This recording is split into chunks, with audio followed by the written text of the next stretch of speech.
Netflix TV நேயர்களுக்கு வணக்கம். பெருத்துளசி பண்ணி பேசுகிறேன். இந்த வாரம் நம்ம சேனல் ஒளிபரப்பாக நிகழ்ச்சி பிரஜின் நடிக்கும் கொடூரா திரைப்படத்தை பற்றிய துவக்க விழா. மனிதனை மனிதனாக பார்க்க வேண்டும், நேசிக்க வேண்டுமே தவிர எவரையும் மனித தன்மையற்றவர்களாக பார்க்கக்கூடாது எனும் மைய கருத்தை கொண்டு உருவாகி வரும் படமே கொடூரா.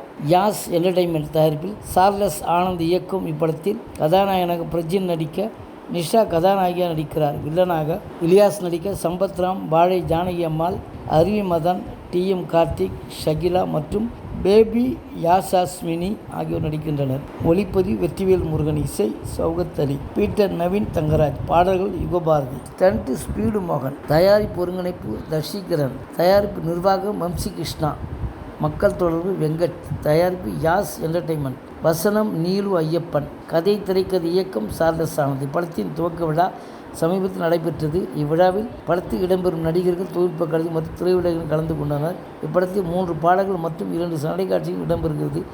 ஏற்காடு, பாண்டிச்சேரி, உசிலம்பட்டி ஆகிய பகுதிகளில் 40 நாட்களில் ஒரே கட்ட படப்பிடிப்பாக நடைபெற்றது. நன்றி, வணக்கம். அடுத்த வாரம் வேறொரு திரைப்படத்தோட செய்தியோடு உங்களை சந்திக்கிறேன்.